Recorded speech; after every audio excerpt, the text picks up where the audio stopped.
I spent 12 years building this entire department from nothing.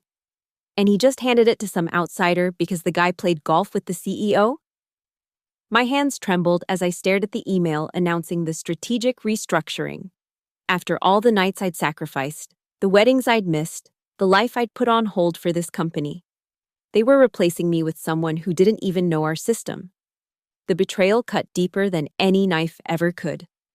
My name is Emily Sloan, and until 3 hours ago, I was the senior project director at Tech Solutions.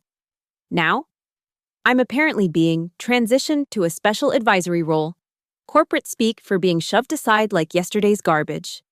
The conference room still smelled of Craig's expensive cologne as I replayed the meeting in my head. Craig Dawson, my boss for the past 8 years, couldn't even look me in the eye when he delivered the news. "Emily, you've been instrumental to our growth," he'd said, straightening his tie nervously. "But we need fresh perspectives to take us to the next level." Fresh perspectives, that's what they were calling Gavin Lorne, a smooth-talking networking wizard who'd apparently impressed the board during a charity golf tournament last month. I'd seen his type before, all handshake and no substance. The kind of guy who could sell ice to Eskimos but couldn't tell you the melting point if his life depended on it. Gavin brings extensive experience in strategic communications, Craig had continued, as if reading from a script. He'll be taking over your responsibilities while you transition into a more consultative capacity. Consultative capacity. I'd built our entire project management infrastructure from scratch. I'd saved this company from bankruptcy in 2015, when our biggest client threatened to walk. I'd navigated us through the pandemic when everyone else was drowning. And now they wanted me to consult? The real kicker came when Craig mentioned that I'd need to onboard Gavin over the next 2 weeks.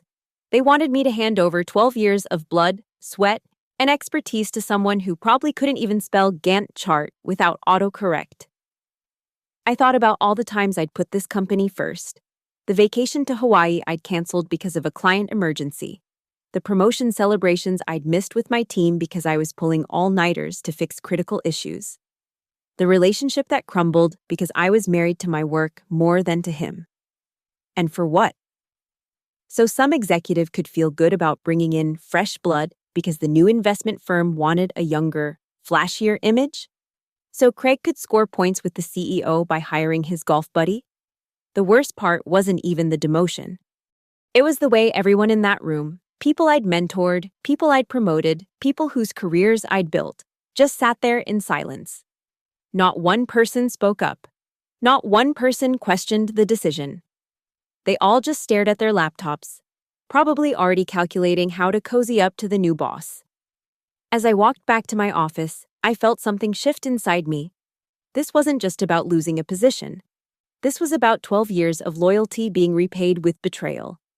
And if they thought I'd go quietly into that good night of advisory roles, they had another think coming.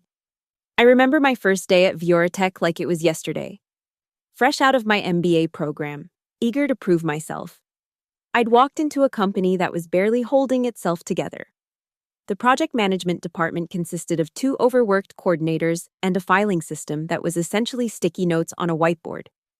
Craig had hired me as a junior project manager, desperate for someone who could bring order to the chaos.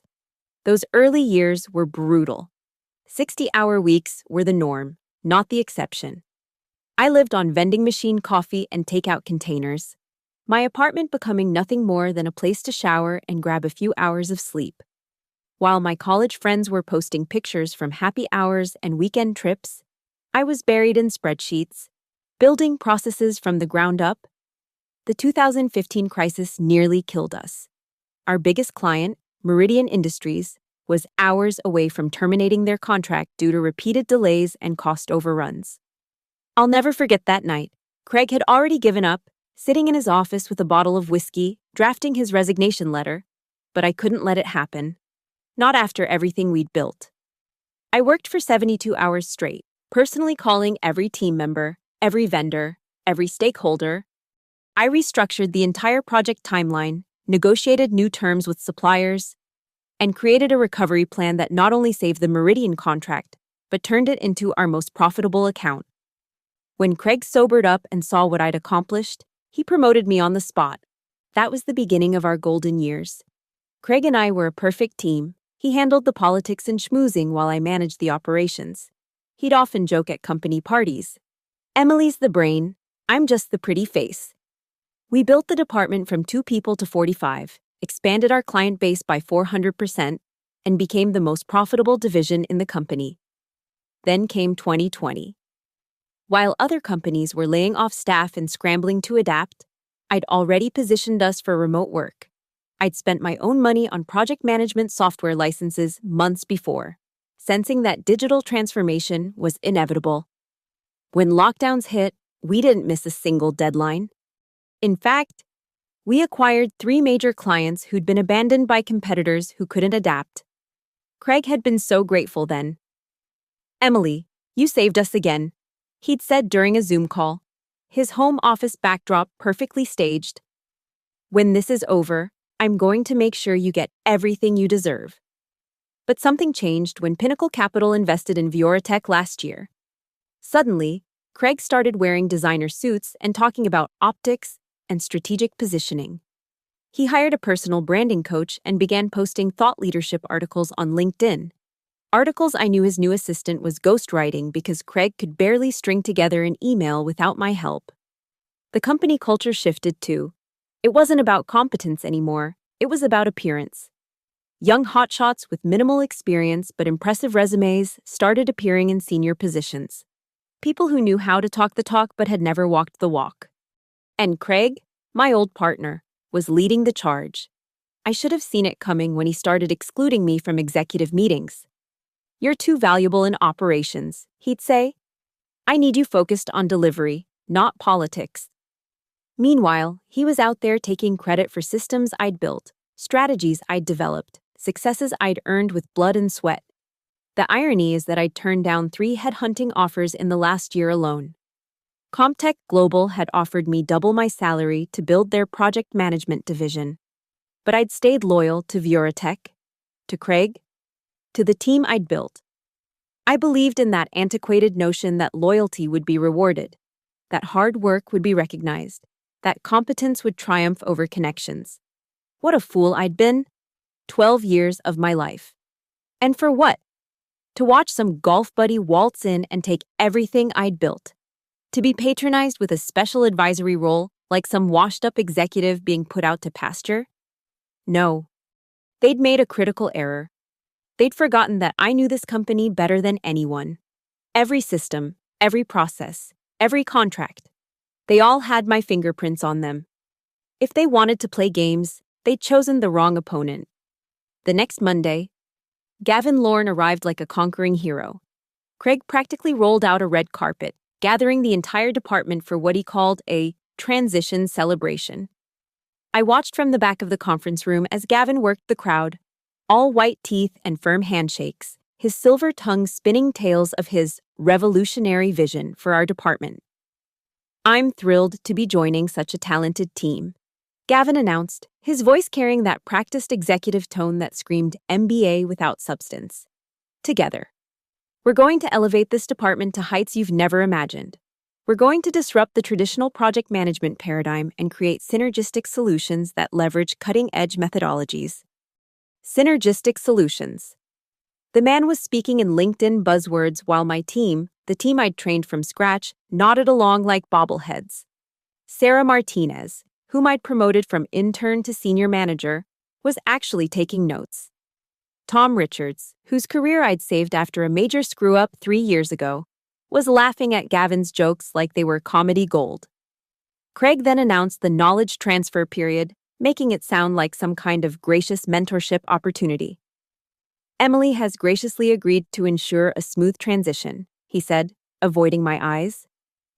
"She'll be working closely with Gavin to download her institutional knowledge." Download, like I was some kind of computer file to be copied and discarded. The first knowledge transfer session was a masterclass in incompetence. Gavin showed up 20 minutes late with a venti latte and his assistant, a 20-something named Brad who apparently existed solely to nod at everything Gavin said. "So, Emily," Gavin began, leaning back in my chair, in my office. Why don't you give me the 30,000-foot view of how things work around here? I pulled up our project management dashboard, a custom system I'd spent 2 years perfecting. This is our central nervous system. Every project, resource allocation, deadline, and dependency flows through here. The color coding represents... Yeah, I get it. Gavin interrupted, scrolling through his phone. Pretty standard stuff. Brad, make a note to look into upgrading this to something more modern. Maybe Salesforce? Standard stuff. This system had won us an Industry Innovation Award. But I kept my face neutral as I continued explaining our client relationship protocols. The delicate balance of resources I'd calibrated over years. The early warning systems I'd built to catch problems before they exploded. Gavin absorbed maybe 10% of it. Too busy name-dropping executives he'd worked with and strategies he'd implemented at companies that, as far as I could tell, no longer existed. When I tried to explain the complexity of our Verance Pharma account, our crown jewel, worth $6 million annually, he waved me off. I've handled bigger fish than this, he said dismissively. Pharma clients are all the same. They just need to feel important. I'll take the relationship team out for martinis, maybe set up a golf tournament. Trust me, I know how to manage these types. These types? He was talking about Dr. Patricia Verance, a brilliant scientist who'd built her company from nothing and who had zero tolerance for schmoozing. A woman who'd chosen us specifically because we focused on results, not relationships. But I bit my tongue. The real knife twist came when Gavin announced his improvement initiatives at the next team meeting. He was restructuring the entire department based on some management fad he'd read about in Harvard Business Review. Years of carefully built processes would be scrapped for agile transformation. The tracking systems I'd customized for each client's unique needs would be replaced with one-size-fits-all templates. Change is hard, Gavin said, misreading the horror on my team's faces as resistance to progress. But Emily will be here to help smooth the transition. Won't you? Emily. I forced a smile. Of course, I'm here to serve in my advisory capacity. Advisory capacity. The words tasted like ashes in my mouth. But as I watched Gavin bulldoze through 12 years of my life's work, something cold and calculating began to form in my mind. He thought he was playing chess while I was stuck playing checkers. He had no idea that I'd been playing a different game entirely. And I never lose. The first cracks in Gavin's facade appeared within 2 weeks. I was in the break room when Sarah Martinez stormed in, her face flushed with frustration. Emily, I know you're not supposed to be involved anymore, but Gavin just told Verance that we're pushing their Phase 3 deadline by a month. He didn't even check the contract penalties. I kept stirring my coffee, my expression carefully neutral. I'm sure Gavin knows what he's doing. He has extensive experience, remember? Sarah's eyes filled with tears. We're going to lose them. Dr. Verance called me screaming. She said if this is the new Vioratech standard, she's walking. Similar fires erupted daily. Gavin had promised 3 different clients the same resources for the same timeline. He'd approved a budget modification that violated federal compliance standards. He'd assigned junior staff to complex technical reviews they weren't qualified to handle. Each time, panicked team members would find me, begging for help. And each time, I gave just enough guidance to prevent complete catastrophe, but not enough to actually fix the problems. I documented everything, forwarding myself copies of every email, every revised contract, every system modification Gavin authorized. The Verance situation deteriorated rapidly. Gavin, in his infinite wisdom, had decided to streamline their project by changing the technical specifications without proper authorization. He'd removed what he called redundant quality checks, checks that I knew were specifically required by FDA regulations for pharmaceutical data management. I watched from my relegated corner office as he strutted around, boasting about the efficiencies he'd created.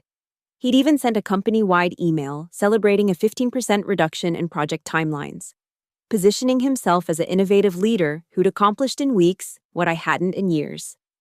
Dr. Verance requested an emergency meeting 3 weeks into Gavin's tenure. I wasn't invited, naturally, but Tom Richards filled me in afterward, his face pale. It was a bloodbath, he whispered. Dr. Varence brought her entire legal team. They're claiming breach of contract.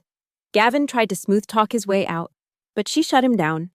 Said if we can't provide a detailed compliance report by Friday, she's pulling the entire $6 million contract. I felt a cold satisfaction settling in my chest. Gavin had no idea how to create that compliance report. The system was too complex, with too many interdependencies he'd ignored during our knowledge transfer sessions. But I knew something else. Buried in subsection 47B of our contract was a clause about technical modifications requiring written approval from Varence's chief science officer. Gavin's changes had violated this completely. That night, I stayed late, using my still active administrator access to pull every piece of documentation related to the Varence account. Email threads where Gavin dismissed concerns about compliance, system logs showing his unauthorized changes, meeting notes where he'd overruled senior staff warnings. I also retrieved something Gavin didn't even know existed, a comprehensive audit trail I'd built into our system years ago. It tracked every change, every decision, every modification with time-stamp precision. It was my insurance policy, designed to protect the company from exactly this type of situation. As I compiled the evidence, I thought about my next move. I could save the day, swoop in and fix everything, prove my worth once again. But why? So Craig could pat me on the head and maybe give me a small bonus while keeping me in my advisory cage? No. Gavin had made his bed with his arrogance and incompetence. Craig had made his by choosing connections over competence. The company had made theirs by sitting silent while I was pushed aside. I locked the evidence in my personal cloud storage and went home. As I poured myself a glass of wine, my phone buzzed with increasingly frantic texts from team members. Gavin was in full panic mode, demanding everyone work through the night to create the compliance report. I turned off my phone and raised my glass to the empty room. To fresh perspectives, I said to no one in particular, a smile playing at my lips. They wanted to play corporate games? Fine. But they'd forgotten one crucial rule: never underestimate the person who built the game board. Thursday morning arrived with the kind of chaos I'd anticipated. My phone had 37 missed calls and twice as many texts. I ignored them all, arriving at the office at my usual time to find the department in full meltdown mode. Through my glass door, I watched Gavin pacing the conference room, his perfect hair disheveled, his designer shirt damp with sweat. The compliance report deadline was tomorrow. And from the frantic energy in the room, they hadn't made much progress. That's when I made my first calculated move. Using an anonymous email service, I sent a detailed technical analysis directly to Dr. Varence's chief science officer, Dr. Michael Torres. The analysis outlined every specification change Gavin had made, cross-referenced with FDA regulations and their original contract requirements. I highlighted the violated clauses, the removed quality checks, and most importantly, the potential legal ramifications for Varence if they proceeded with the modified protocols.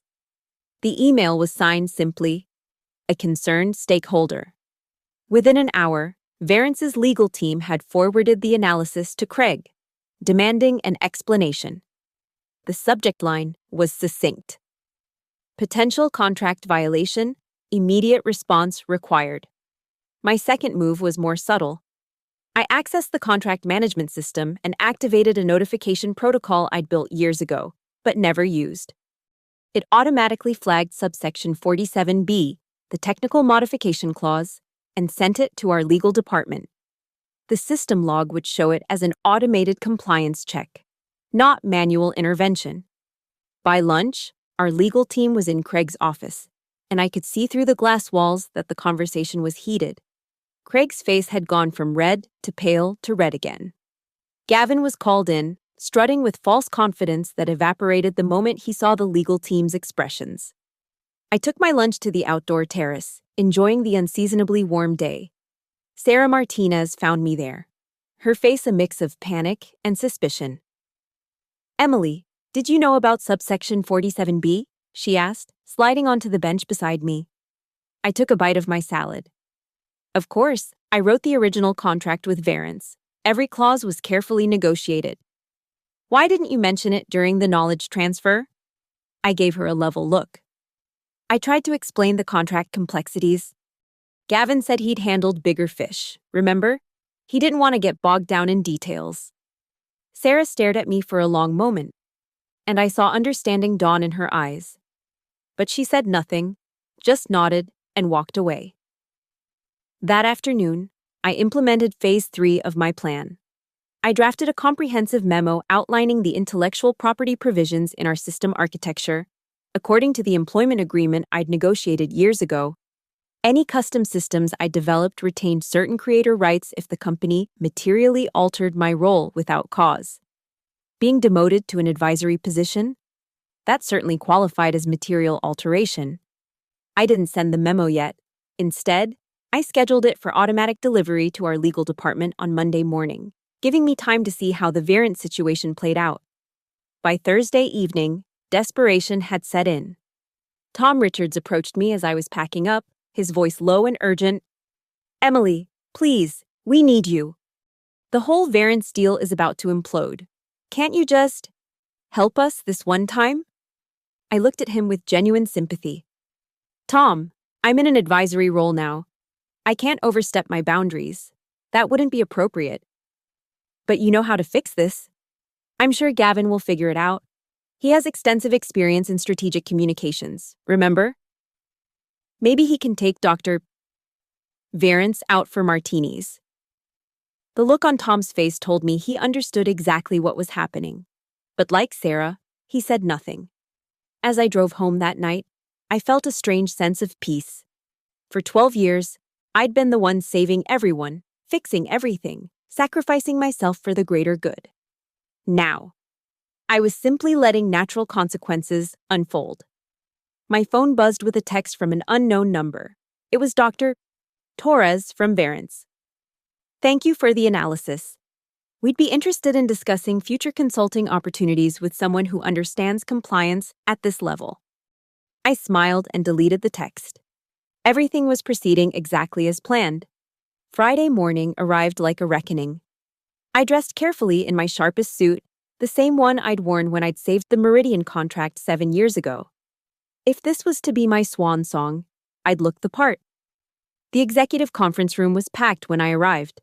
Craig sat at the head of the table, his usual confidence replaced by barely controlled panic. Gavin was there, frantically shuffling through papers, his silver tongue apparently tarnished. Our legal team occupied one side of the table, while Varence's delegation, led by Dr. Patricia Varence herself, commanded the other. "Ms. Sloan," Craig said, his voice strained. "Thank you for joining us in your advisory capacity." I took a seat at the far end of the table, positioning myself as an observer rather than a participant. Dr. Varence's sharp eyes tracked my movement, a slight nod acknowledging my presence. "Let's cut to the chase." "Dr. Varence said, her voice arctic.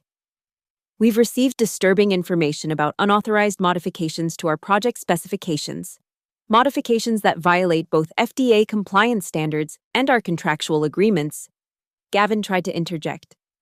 "Dr. Varence, I can assure you that all changes were made with efficiency in mind." "Efficiency?" She cut him off with surgical precision. "You removed quality assurance protocols that took my team 2 years to develop. You altered data validation processes that ensure patient safety. And according to this," she held up a printed copy of the anonymous analysis, "you did so without proper authorization." Craig jumped in, desperate to salvage the situation. "I'm sure this is all a misunderstanding. Gavin, surely you can explain." Furthermore, Dr. Varence continued, ignoring Craig entirely. "We've discovered that these changes violate subsection 47B of our agreement. Any technical modifications require written approval from our Chief Science Officer. Where is that approval, Mr. Lorne?" Gavin's mouth opened and closed like a fish gasping for air. That is, Emily never mentioned." All eyes turned to me. I maintained perfect composure, pulling out my tablet. "Actually, I have the complete knowledge transfer documentation here. Page 47 of the transition materials specifically outlines all contract clauses and requirements. Would you like me to pull up the acknowledgement form where Mr. Lorne confirmed he'd reviewed all materials? The silence was deafening. I tapped my screen and projected the document onto the conference room display. There it was, Gavin's digital signature, dated 2 weeks ago, confirming he'd received and understood all contract provisions. "This is a setup," Gavin sputtered, his face flushing red. "She deliberately what?" Dr. Varence asked coolly. "Deliberately documented everything according to proper procedures, deliberately ensured you had access to all necessary information." She turned to Craig. "Mr. Dawson, I'm curious. Why exactly was Ms. Sloan removed from this account?" Craig's Adam's apple bobbed as he swallowed. "We felt fresh perspectives would benefit." Fresh perspectives. Dr. Varence's tone could have frozen hell. The woman who built our entire working relationship, who understood every nuance of our requirements, who never once in 5 years delivered a late or non-compliant project. You replaced her with someone who violated federal regulations within 3 weeks. Our legal counsel, Margaret Chen, cleared her throat. "Dr. Varence, I'm sure we can find a resolution." "Oh, we will," Dr. Varence said. "But not with Vioratech. Consider our contract terminated, effective immediately. We'll be pursuing damages for the compliance violations." "And Mr. Lorne?" She fixed Gavin with a stare that could peel paint. "I'll be personally ensuring that every pharmaceutical company in my network knows exactly what kind of fresh perspective you bring." As she stood to leave, Dr. Varence paused beside my chair. "Ms. Sloan, might I have a word privately?" I followed her out, leaving behind a conference room that had descended into chaos. Craig was shouting at Gavin, Gavin was shouting at Legal, and Legal was shouting at everyone. In the hallway, Dr. Varence studied me with those sharp eyes. That anonymous analysis was remarkably thorough. I met her gaze steadily. "I wouldn't know anything about that." A ghost of a smile crossed her lips. "Of course not.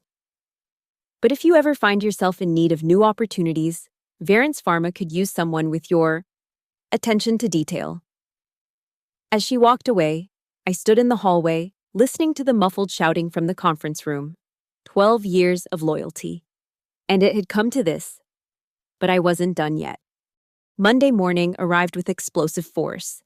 The scheduled memo about intellectual property rights hit our legal department at exactly 9 a.m., triggering a cascade of events that would make Friday's disaster look like a minor hiccup. By 9:30, Margaret Chen from Legal was in Craig's office. By 10, the entire C-suite was assembled for an emergency meeting. And by 10:30, I was being summoned to the executive floor. The boardroom was a battlefield. Craig looked like he'd aged 5 years over the weekend. Gavin was notably absent. Rumor had it he'd been escorted from the building on Friday afternoon.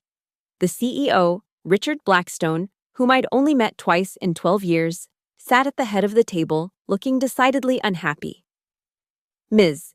Sloan," Blackstone began, his voice measured but cold. "It seems we have a situation." I took my seat calmly. "I'm here to help in any way I can. In my advisory capacity," Margaret Chen spread documents across the table. "According to your employment agreement, the custom project management system you developed retains certain creator rights if your role is materially altered without cause. Your recent demotion appears to trigger this clause." "It wasn't a demotion," Craig interjected desperately. "It was a lateral move to better utilize." "From senior project director to special advisory consultant," I asked mildly. "With no direct reports, no decision-making authority, and a 30% reduction in responsibility scope? Our own HR guidelines classify that as a demotion." "Craig?" Blackstone's eyes narrowed. "What exactly are you saying, Ms. Sloan?" I opened my portfolio and laid out my documentation. "I'm saying that the entire project management infrastructure this company runs on, the system that manages over $50 million in annual contracts, contains proprietary elements that I retain rights to." If Vioratech wishes to continue using this system, we'll need to negotiate a licensing agreement. The room erupted. Legal was frantically reviewing documents. Finance was calculating potential costs. Craig was sputtering about betrayal and loyalty. "This is extortion," Craig finally managed. "No," I said calmly. "This is contract law. The same kind of contract law that Gavin ignored with Verance, costing us our biggest client." Blackstone held up a hand for silence. "What do you want, Ms. Sloan?" I smiled. "Nothing unreasonable, just what I've earned. Full reinstatement to my previous position, back pay for the demotion period, and a formal apology to my team for the disruption caused by this failed experiment in fresh perspectives." "And if we refuse?" I shrugged. "Then I'll exercise my rights under the Creator Clause.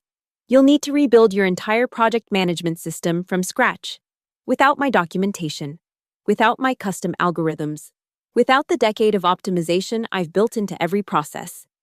How long do you think that will take? How many more clients will you lose in the meantime?" The silence stretched like a taut wire. Finally, Blackstone turned to Craig. "Dawson, you're terminated, effective immediately. Security will escort you out." He then looked at me. "Ms. Sloan, we accept your terms.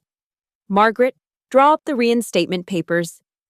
Craig's face cycled through shock, rage, and finally, desperate pleading. "Richard, you can't be serious. I've been here 15 years. And in 3 weeks, your poor judgment cost us $6 million annually, exposed us to potential federal compliance violations, and nearly triggered an intellectual property crisis." Blackstone replied coldly, "Clear out your office." As Craig was let out, I heard him muttering about betrayal, about everything he'd done for the company. The irony wasn't lost on me. Within hours, emails were flying.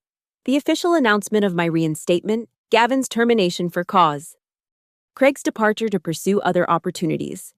The entire department was in shock. Sarah Martinez was the first to appear at my door, tears in her eyes. "Emily, I'm so sorry. We should have stood up for you. We should have—" I held up a hand. "What's done is done. We have work to do. Verance may be gone, but we have other clients to protect from this mess. Are you with me?" One by one, my team filed in. Ashamed, relieved, ready to work. We spent the rest of the day triaging the damage, implementing recovery plans, reaching out to nervous clients. By evening, I stood in my office, my proper office, looking out at the city lights. My phone buzzed with a message from Dr. Verance. "Heard the news. The consulting offer stands whenever you're ready." I smiled and typed back, "Thank you, but I have unfinished business here." Because this wasn't just about revenge. It was about rebuilding what they'd tried to destroy. And this time, I'd make sure they understood exactly what they'd almost lost. The afternoon sun cast long shadows across the marble floor as I walked through Vioratech's lobby for what I knew would be the last time. My resignation letter, delivered that morning to Richard Blackstone personally, had sent shockwaves through the executive floor. But I was done playing their games. 3 weeks had passed since my reinstatement. 3 weeks of watching the same toxic culture that had enabled Craig and Gavin continue to fester beneath the surface. Blackstone's promises of change were just words. The same golf buddy network. The same preference for style over substance. The same disregard for the people who actually built value. I'd stayed long enough to stabilize the department, to ensure my team would be okay. Long enough to implement safeguards that would protect them from the next Gavin. And long enough to accept Dr. Verance's offer to become chief operations consultant for her expanding pharmaceutical empire at triple my Vioratech salary. As I reached the main entrance, I paused at the commemorative wall displaying company achievements. There it was, the 2015 Excellence Award for Project Management Innovation. My name wasn't on the plaque, of course. Craig had made sure of that. But I knew the truth, and soon, so would everyone else. You see, I'd left them one final gift. Embedded in the project management system, the one they now legally had to rebuild from scratch since I'd withdrawn my licensing offer upon resignation, was a time-delayed notification protocol. In exactly 30 days, every client, every stakeholder, every industry contact in our database would receive an automated system message. Due to infrastructure changes, Vioratech is transitioning to a new project management system. We apologize for any disruption in service during this period. It was completely legitimate, purely informational.